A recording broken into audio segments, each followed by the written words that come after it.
Hello students, welcome to Kanika's maths classes. बच्चों, आज की इस वीडियो में हम डिस्कस करेंगे क्लास 9th का एक टॉपिक जो हमारा यूनिट 7 है। यूनिट 7 का इंट्रोडक्शन ले रहे हैं। हमारा यूनिट 7 है त्रिभुज। त्रिभुज को इंग्लिश में कहते हैं ट्राइएंगल। ठीक है, क्या कहते हैं? ट्राइएंगल। आप देखिए, त्रिभुज को डिफाइन करते हैं, नाम से डिफाइन करेंगे अगर। त्रिभुज, तीन भुजाओं से घिरी आकृति। त्रि जमा भुज, जिसकी तीन भुजाएं हो। तो कौन सी तीन भुजाओं से आकृति त्रिभुज बनेगी? देखिए, तीन भुजाएं तो ये भी हैं। क्या ये त्रिभुज है? तो हमारा जवाब होगा नहीं। तीन प्रतिच्छेदी रेखाओं से बनी बंद आकृति। कोई तीन प्रतिच्छेदी रेखाएं हमने ली हैं, ठीक है, ये प्रतिच्छेद कर रही हैं, ये दोनों इस बिंदु पर प्रतिच्छेद कर रही हैं, ये दोनों भुजाएं इस बिंदु पर प्रतिच्छेद कर रही हैं। तो तीन प्रतिच्छेदी रेखाओं द्वारा बनाई गई एक बंद आकृति त्रिभुज कहलाती है। अब बात करते हैं, हमने त्रिभुज तो कहा, बट हमने इंग्लिश में क्या कहा? हमने इंग्लिश में कहा ट्राइएंगल। ट्राई मीन्स तीन और एंगल मीन्स कोण, कि जिसमें तीन कोण हो। तो ये बात बिल्कुल सही है। तीन भुजाओं से, तीन प्रतिच्छेदी रेखाओं से घिरी बंद आकृति त्रिभुज तो है। कहने का अर्थ इसमें तीन भुजाएं तो है, साथ साथ इसमें तीन कोण भी है। आप देख सकते हैं, हमने यहाँ कोणों के निशान भी लगा दिए हैं। ठीक है, तीन कोण भी है, इसीलिए इसे ट्राइएंगल कहा जाता है। इसके अलावा इसमें तीन शीर्ष भी हैं, क्योंकि जब तीन प्रतिच्छेदी रेखाएं हैं तो तीन बिंदुओं पर वो प्रतिच्छेद करेंगी, तो वो बिंदु क्या कहलाते हैं? शीर्ष। तो ये बिंदु जो है ए बी सी, ये कहलाएंगे इसके शीर्ष। और तीन भुजाएं, तीन कोण, तीन शीर्ष, ये इसके भाग कहे जाते हैं। आइए लिखते हैं कौन कौन सी हैं तीन भुजाएं। इसकी तीन भुजाएं होंगी ए बी, बी सी, सी ए। ठीक है, अब तीन कोण लिखते हैं, angle A, angle B, angle C. कोणों को दर्शाने के लिए हमेशा कोण का निशान साथ में लगाएं। ठीक है, इसके अलावा हमने नेक्स्ट लिखा है तीन शीर्ष। शीर्ष वो बिंदु हैं जहां पर दो भुजाएं प्रतिच्छेद करेंगी। ठीक है, तो हमारे शीर्ष होंगे ए बी सी। ठीक है, तो इस त्रिभुज को हम कैसे लिखेंगे? इस त्रिभुज को अगर हम सिंबॉलिक फॉर्म में लिखना है तो हम त्रिभुज का एक छोटा सा निशान बनाएंगे और हम इसे नाम लिख देंगे A B C. Triangle A B C, त्रिभुज ए बी सी। तो ये आपका त्रिभुज का इंट्रोडक्शन है। बट हमारा जो क्लास 9th का मेन टॉपिक है, जो चैप्टर 7 में है, वो है त्रिभुजों की सर्वांग समता। आइए उसके बारे में पढ़ते हैं।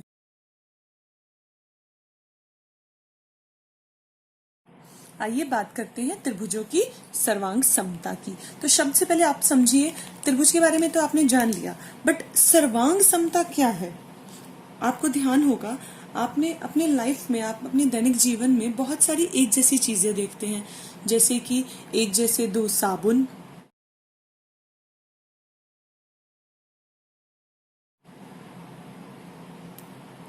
एक जैसे दो कलर्स,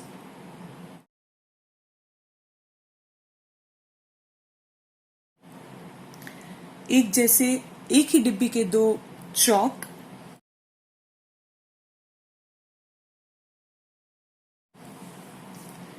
एक जैसे दो पेंटिंग कलर की डिब्बियां,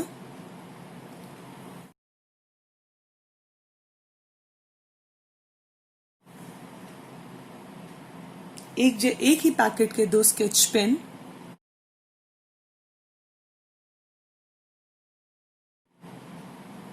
आदि। इसके अलावा आप घर में भी देखते हैं, अपने मम्मी के हाथ में देख सकते हैं आप एक ही साइज की दो चूड़ियां,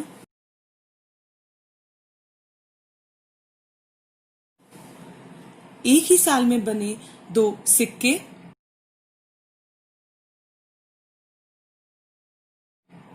ये सब आकृतियां आपने देखी होंगी।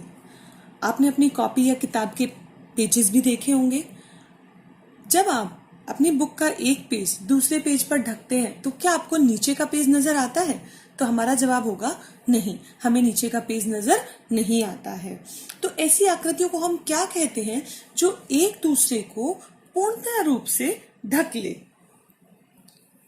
जैसे कि मैं आपको ये दो साबुन की आकृति दिखाती हूं। मैंने एक साबुन के ऊपर दोनों साबुन रख लिए हैं।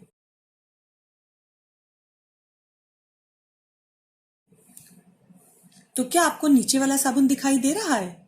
तो हमारा जवाब होगा नहीं, हमें नीचे का साबुन दिखाई नहीं दे रहा है। तो ऐसी आकृतियों को क्या कहते हैं? ऐसी आकृतियां कहलाती हैं सर्वांग सम आकृतियां। क्या कहलाती हैं? सर्वांग सम आकृतियां।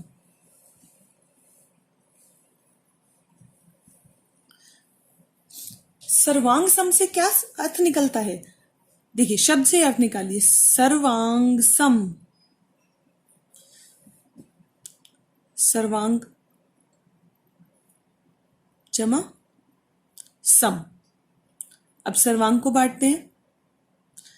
सभी अंग, सर्वांग सर्व जमा अंग, सभी अंग, और समान मीन्स, सम मीन्स समान। तो जो सभी अंगों से यानी सभी रूप से, सभी तरीके से बराबर हो, तो सर्वांग सम का क्या अर्थ निकला? सभी प्रकार से समान, सभी प्रकार से समान। तो ऐसी दो आकृतियां सर्वांग सम आकृतियां कहलाती हैं जो सभी प्रकार से समान हो। अब आप एक ही त्रिज्या के दो वृत्त खींचकर देख लीजिए। एक को दूसरे के ऊपर रख के देख लीजिए। क्या आपको अलग अलग कुछ नजर आएगा? तो हमारा जवाब होगा नहीं। इसी तरह एक ही माप के दो वर्ग खींच लीजिए।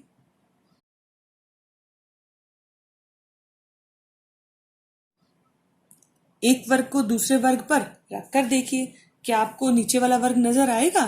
तो हमारा जवाब होगा नहीं। इसी तरीके से दो समबाहु त्रिभुज ले लीजिए।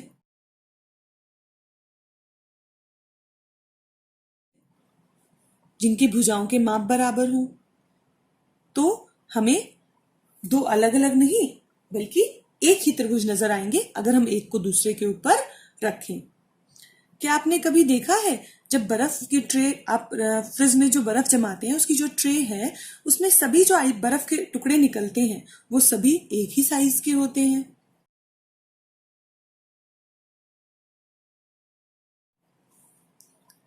इसी तरह अगर आपका पेन है जिसकी रिफिल खत्म हो गई है, आप उसकी रिफिल और डालते हैं उसमें, तो क्या आपका कभी पेन गड़बड़ होता है? नहीं, वो बिल्कुल सही सेट बैठ जाता है। इसी तरह इन्हीं सभी आकृतियों को जो बिल्कुल एक ही बराबर माप की बनाई गई हो, तो वो सभी आकृतियां सर्वांग सम आकृतियां कहलाती हैं। पेन का रिफिल है आपका, जो खाली हो गया पुराना रिफिल, और जो नया रिफिल आपने उसमें भरा है, वो दोनों भी सर्वांग सम है।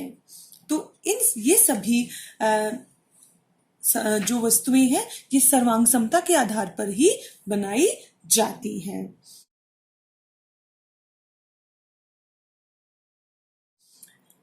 इस एक्सरसाइज में या इस चैप्टर में जो हम पढ़ेंगे वो पढ़ेंगे त्रिभुजों की सर्वांग समता। हम त्रिभुजों की सर्वांग समता की कसौटियों के बारे में भी जानेंगे। उससे पहले सिर्फ ये जान लेते हैं कि त्रिभुज सर्वांग सम कब होते हैं। तो हम बताएंगे आपको कि दो त्रिभुज सर्वांग सम होते हैं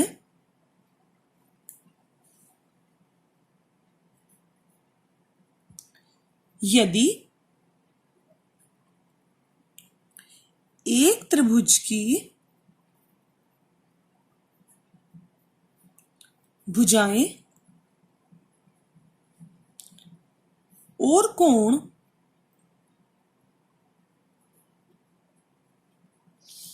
दूसरे त्रिभुज की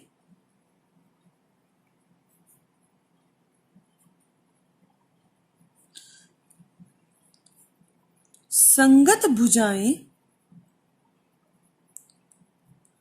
और कोणों के बराबर हों।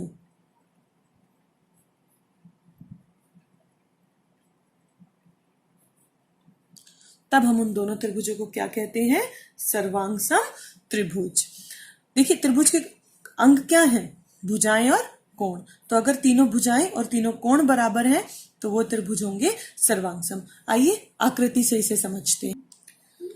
हमारे पास दो त्रिभुज हैं, A B C and P Q. R. हमने जो परिभाषा लिखी है उसमें हमने बताया कि दो त्रिभुज सर्वांगसम होते हैं यदि एक त्रिभुज की भुजाएं और कोण दूसरे त्रिभुज की संगत भुजाओं और संगत कोण के बराबर हो।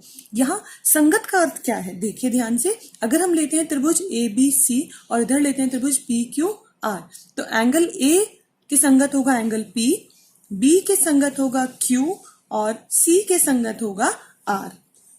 इसी तरह भुजाएं ए बी बराबर पी क्यू, ए सी पी आर और बी सी होंगी क्यू आर।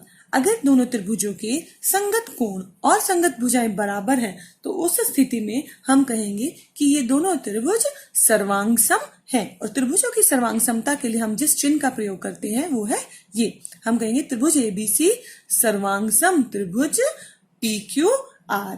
तो इस तरह हम दोनों त्रिभुजों की सर्वांगसमता बता सकते हैं। अब नेक्स्ट वीडियो में हम कुछ कसौटियों के बारे में पढ़ेंगे। त्रिभुजों की सर्वांगसमता की 4 कसौटियां हैं। आपने कुछ इंट्रोडक्शन प्रीवियस क्लासेस में पढ़ा होगा। इस चैप्टर में हम इसको डिटेल से पढ़ेंगे। Thank you.